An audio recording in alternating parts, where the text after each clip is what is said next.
तो चलिए आज बनाते हैं सर्दियों की एक बेहद आवश्यक चीज़ गोंद के लड्डू। ओहो, इतने सारे एक के बाद एक ढेर लगता जा रहा है यहाँ तो। आज मैंने बहुत सारे इन्हें बना लिया है जिससे ये पूरे जाड़ों भर हम खाते रहें। ये बहुत ही स्वास्थ्यवर्धक और पौष्टिक लड्डू होते हैं और इनमें इतनी सारी चीज़ें मैंने डाली हैं आज। आप देखते जाइए और इन्हें बनाइए ज़रूर एक बार। बहुत ही टेस्टी बने हैं, बहुत ही खस्ता और भुरभुरे। तो इनमें सबसे पहले हमें ये गोंद चाहिए होता है, खाने वाला गोंद, जो कि इस बार मैं जैसलमेर गई थी वहाँ से लाई। बहुत स्पेशल है वहाँ का गोंद। देशी घी 250 ग्राम। बाकी सब सामग्री आपके स्क्रीन पर लिखी हुई आ रही है। तो करीब 15-16 चीज़ें आप देखेंगे आज मैंने इसमें डाली हैं। तो जो ड्राई फ्रूट्स हैं वो आप अपनी पसंद से कम ज़्यादा भी कर सकते हैं, लेकिन अगर ये सभी डालकर बनाएंगे तो वाकई में बहुत ही स्वादिष्ट और बहुत ही न्यूट्रिटिव पौष्टिक बनेंगे, जो कि सबके लिए ज़रूरी होते हैं। ये हमें सारे विटामिन्स और मिनरल्स इनमें होते हैं जो कि मिलते हैं ड्राई फ्रूट्स में, और बाकी सब चीज़ें बहुत ही ज़्यादा एनर्जी देने वाली होती हैं। तो ये सर्दियों के लिए परम आवश्यक होते हैं। अब मैंने हल्की आंच पर 2 चम्मच घी डालकर एक एक करके सारे जो ड्राई फ्रूट्स हैं उनको धीरे धीरे इस तरह से तलना शुरू कर दिया। 1-2 मिनट में ही अखरोट और मखाने हो गए थे, अखरोट और बादाम हो गए थे। बादाम जब चटकने लगते हैं तब उनको हटा लीजिए। उसी में फिर काजू डाल के तीनों एक साथ हो जाएंगे। और अब मैं ये नारियल का बुरादा भून रही हूँ। नारियल कस भी सकते हैं। उसके बाद ये खसखस तो बिना घी के ही भुन गया। अब ये 2 चम्मच घी और डाला है, जिसमें ये मैं गोंद डाल रही हूँ। गोंद के टुकड़े अगर बड़े बड़े हों तो उनको ज़रूर महीन कर लीजिए, तभी वो अच्छी तरह से भुनेगा। तो इसमें से चटकने की ऐसी आवाज़ें जो आती हैं, बिल्कुल लगता है साबूदाने के पापड़ बना रहे हैं। जैसे हम साबूदाने के पापड़ तलते हैं उसी तरीके से देखिए ये कितने आपस में जुड़ता चला जाता है। जैसे जैसे गोंद फूलता है देसी घी में, तो इस तरह से जुड़कर एक पापड़ की तरह से जैसे बन गया हो। तो अलट पलट कर दबा दबा कर इसे अच्छी तरह से बनाएं। और ये इतना भुरभुरा होता है कि कई बार तो हम इसे हाथ से ही तोड़ सकते हैं, नहीं तो आप इसे बेलन से या किसी भी चीज़ से थोड़ा सा हल्के हल्के इसको दबा कर एक सार कर लीजिए। अब मीडियम फ्लेम या लो फ्लेम पर ही मखाने भून रही हूँ। इनमें और घी बिल्कुल ना डालें, जो थोड़ा बहुत बचा था उसी में, और ठंडा करके इन्हें मैंने मिक्सी से पीस लिया।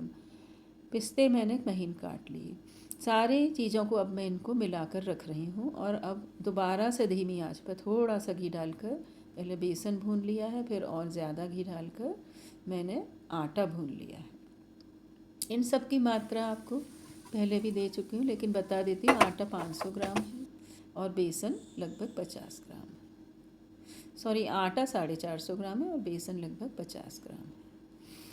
और जब ये आटा भुन जाएगा तब इसमें हम थोड़ी सी सौंठ और ये भुना हुआ बेसन भी मिक्स कर दें और 1-8 मिनट और चलाकर इसको भूनते रहें। इसे भूनने में हमें करीब 10 मिनट लग गए, क्योंकि आटा धीमी आंच पर ही हमें भूनना है। अब एक चलनी लेकर मोटे तार की, उसमें हम ये सारा आटे का मिक्सचर डालकर इस तरह से निकालते हैं, जिससे कि लड्डू जो हैं उनमें बीच बीच में आटों की गांठें ना आए।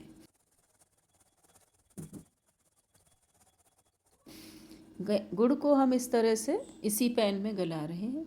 जब ये गर्म होकर के गल जाए हल्की हल्की आंच पर, तब गैस बंद कर दें और इसको इस मिक्सचर पर ही ऊपर मिक्स कर दें।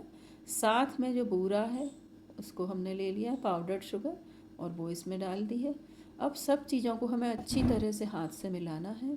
और अगर ज़्यादा गर्म हो तो पहले स्पैचुला से या चमचे से मिलाएं, और फिर इस तरह से गरम गरम में ही लड्डू बांधते जाएं।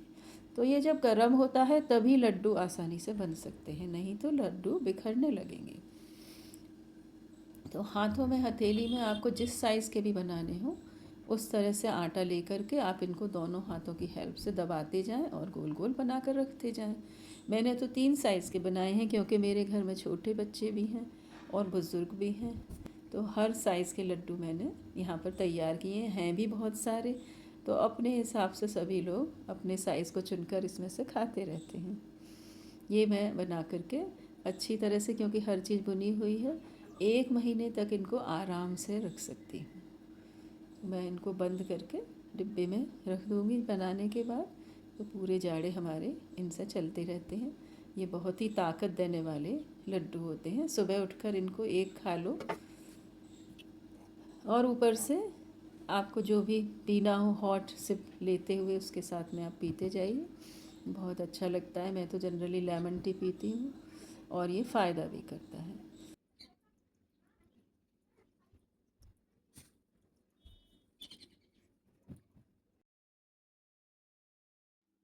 ये देखिए लड्डू सारे बनने के बाद मैंने इस तरह से रख दिए हैं, कितना प्यारा लग रहा है। आप ज़रूर एक बार इसे बनाएं और कमेंट करके बताइए रेसिपी।